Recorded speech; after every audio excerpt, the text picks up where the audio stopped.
The Galactic Council's main chamber was full. Delegates from over 50 planets sat in curved rows, facing the speaker's podium. The walls shimmered with quiet light from the star outside, the blue giant Helios. It was supposed to be a normal meeting. Kale Erin sat at the human representative's desk. He was 31, calm-faced, with dark eyes that had seen too much too soon. As the youngest ambassador ever appointed by Earth, Kale still believed in the mission of the Council, to keep peace among the stars. The Speaker of the Council, a tall insectoid from the planet Trask, tapped the crystal gavel. The floor now recognizes Representative Core of Earth. Kale stood, but before he could speak, a hologram flickered to life beside him. It was Chancellor Oren Vex, Earth's High Diplomatic Officer. Kale blinked. This wasn't planned. The hologram's voice was flat and final. To all members of the Galactic Council, effective immediately, Earth is ending its participation. We withdraw from all treaties and alliances. We will handle our own affairs from this day forward. Gasps echoed across the chamber. Kale froze. He hadn't seen this message. No warning. No discussion. The hologram vanished. Ambassador Luthen of Arvak Prime stood up, her green skin paling. This is madness. Earth helped form this council. Another delegate shouted, without Earth, the balance will tip. Who fills the void? Kale stepped forward trying to speak. Please, this wasn't authorized by the entire Earth delegation. The speaker raised a hand. Order. Let us not collapse into fear. But it was too late. The chamber erupted into arguments, demands, and fear. Kale turned to the seat next to him, where his assistant Mara should have been. Empty. She had left a message earlier, called back to Earth. He hadn't thought much of it then. He walked quickly out of the chamber, past the reporters and whispering aides. In the hallway he paused, pressed his back to the cool metal wall, and exhaled. Why now? Why without warning? His comm buzzed. A message from Earth's Foreign Office. Do not interfere. Stand down. He looked out a nearby window. Ships from dozens of worlds floated outside Orion Prime. Peace had always felt fragile. Now it was cracking. Kale clenched his jaw. He would find out the truth. This wasn't over. Kale Erin stood in the observation deck of Orion Prime, looking down at the planet-sized space station's docking bays. Dozens of ships from across the galaxy came and went, their engines glowing softly in the dark. But today, the sight didn't calm him. He couldn't stop thinking about Earth's sudden withdrawal from the Council. His comm buzzed. A voice crackled through.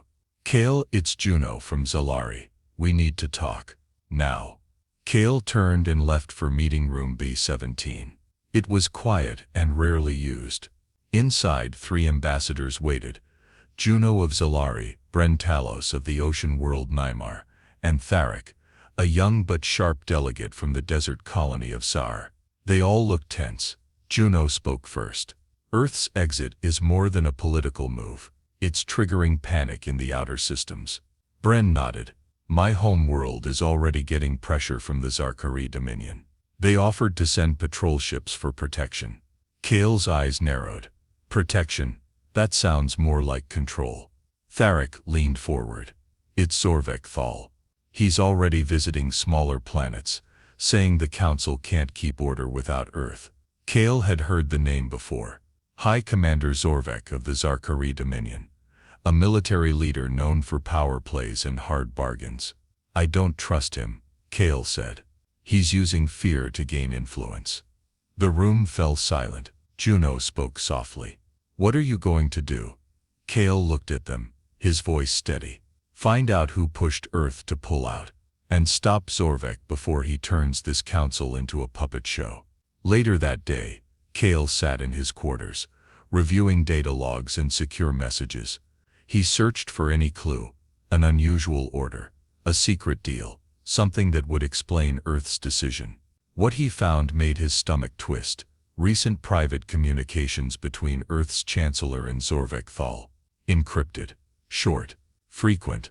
Kale sent the logs to a trusted contact on Mars and encrypted the trail. If anyone found out he was digging, he could be branded a traitor. Suddenly, another message arrived from Earth. This one came with a red alert tag. It was short and cold. Cease all communication with Council members. Return to Earth immediately. Final warning. Kale stared at the message, then deleted it. He wasn't going back. Not yet. The next morning, in the Council's central plaza, a large Zarkari ship hovered above the landing platform. The Dominion's flag rippled across the holoscreens.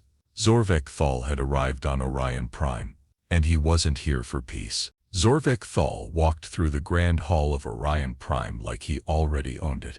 Tall, broad-shouldered and armored in deep silver, he was impossible to ignore. His cold eyes scanned the room, calculating. Behind him, Zarkari guards marched in perfect silence. Kale Arin watched from the upper balcony.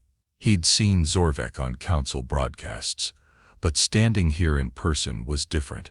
The man radiated power and confidence. Too much confidence. Later that day, the Council met again. Zorvek had requested a special session. He stood before the Council and spoke clearly. Earth's absence has created a void. Peace must be protected. The Zarkari Dominion is prepared to step forward. Several smaller delegates nodded. Some looked afraid. Others looked relieved. Zorvek continued.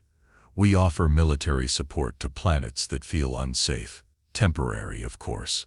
Until balance returns. Kale stepped forward. With respect, Commander Thal, this council was built to prevent one power from dominating the others. We're not here to trade fear for control. Zorvek gave a small smile. Then perhaps the council must evolve. Kale sat down, his hands clenched. He knew Zorvek wasn't offering help. He was setting a trap. If planets accepted Dominion ships, they'd never leave. That night, Kale met again with Juno, Bren, and Tharic. They were alarmed at how quickly some worlds were accepting Zorvek's offer. He's using Earth's silence, Bren said. People are scared. We need proof, Kale said. Something to show he's planning more than just defense. Juno tapped into a private network used by her intelligence team. It took hours, but they found what they needed. Secret military deployments from Zarkari fleets, not for defense, but positioning. Zorvek wasn't responding to chaos. He was preparing to take control. Kale sent the files to a secure location. If anything happened to him, the data would still get out. But it wasn't just about data. He had to act. The next day, Kale tried to speak with Earth's delegation again, but no one responded. His calls were blocked. Messages returned unread. Then came the final blow. The Council received an official statement from Earth's leadership. It labeled Kale a non-authorized actor, no longer representing Earth's position. He had been cut off. Juno looked at him. What now? Kale's voice was quiet but firm. We expose Zorvek. We show the Council what he's really doing. I don't need Earth's approval to stand for what's right. He looked out over Orion Prime, now filled with Zarkari flags and patrols. The game had changed, but Kale wasn't giving up. The council hall buzzed with tension. Security was tighter than ever. Zarkari guards lined the walls, their silver armor gleaming under the soft lights. Delegates whispered nervously, casting glances toward the raised podium where Zorvek Thal stood tall, ready to speak. Kale Arin waited in the shadows near the entrance. He wasn't supposed to be here. Earth had disowned him. But this wasn't about Earth anymore. It was about the galaxy. Zorvek's voice echoed through the chamber. I call for a vote. Let the Zarkari Dominion serve as supreme peacekeepers until stability is restored.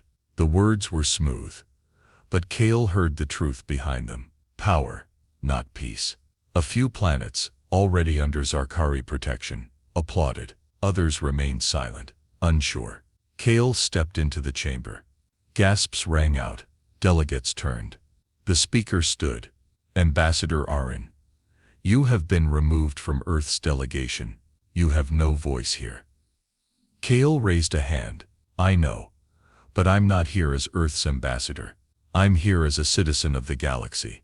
The speaker hesitated, then gave a single nod. Speak. Kale walked slowly to the center of the chamber. Zorvek Thal is not offering peace. He is preparing conquest. He tapped a button on his wrist. A hologram burst to life, displaying star maps, hidden fleet movements, encrypted messages between Zorvek and Earth's old leadership. While Earth stepped back, Zorvek stepped in, not to help, but to take. These documents show how he has moved his fleets near key systems, systems with resources, systems with weak defenses. Delegates leaned forward. Whispers filled the air. Zorvek's voice cut through. Lies, desperate lies from a disgraced diplomat. Kale turned to him. Then why not let the council investigate? If you have nothing to hide, prove it. Zorvek didn't answer. The speaker looked at the council members. Do any support an investigation? Dozens of hands rose. Zorvek clenched his fists. His calm mask cracked for just a second. Then he stepped down from the podium, silent. Kale exhaled slowly. After the session, Kale returned to his quarters. For the first time in days he sat down without rushing. His body ached. His mind buzzed. His comm lit up. Message from Earth. Leadership transition underway. Your message was received. We are open to rejoining the council. More to come. Kale stared at the screen, then smiled faintly. He hadn't expected that. Maybe, just maybe, the tide was turning. Outside his window, Zorvekari ships hovered, still watching, still waiting. But for now the council had chosen the truth. Zorvek Thal's ship stayed docked at Orion Prime, but the mood had changed.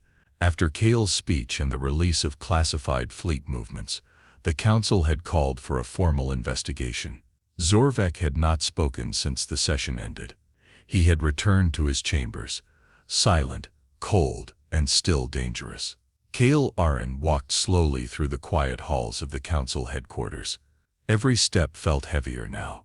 He had exposed Zorvek, but at what cost?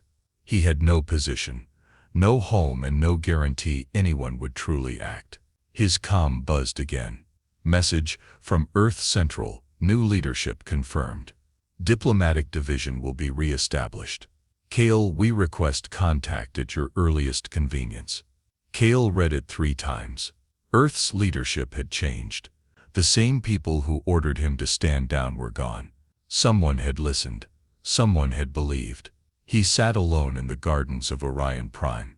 The sky dome above showed the Helios star, glowing calmly. Kale leaned back and closed his eyes. He remembered the early days, when he first arrived here full of hope. He had never imagined it would come to this. But maybe, just maybe, it was worth it. Later that day the council met again. This time Earth had sent a message to the chamber, public and official. A representative from Earth appeared via holo. Earth acknowledges its mistakes. We are prepared to return to the Galactic Council with full transparency and new leadership.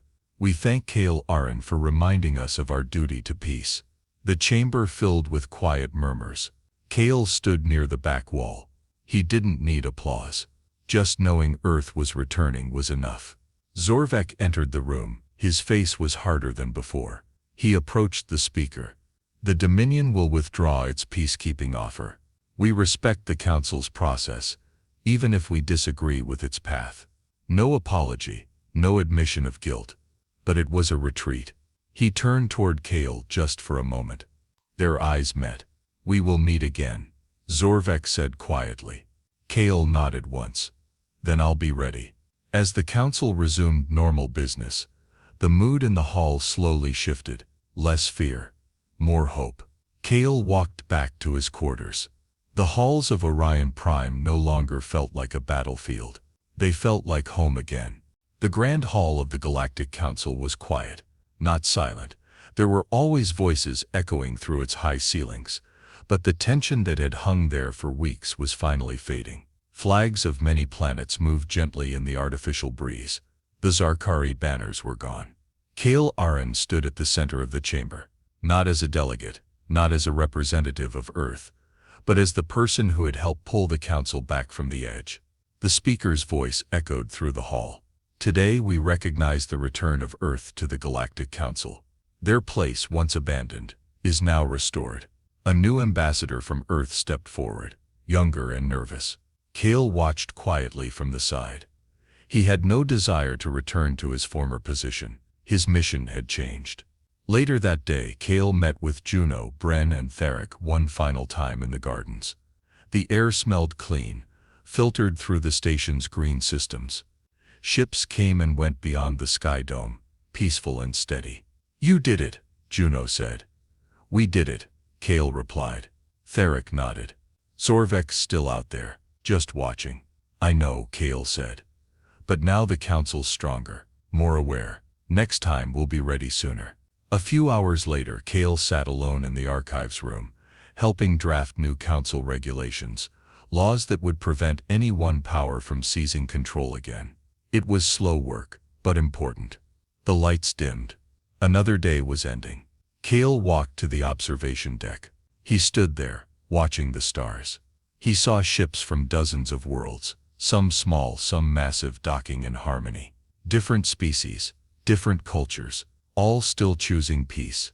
A soft breeze moved through the corridor behind him, and he heard a voice, a child from a visiting delegation asking their parent about the council.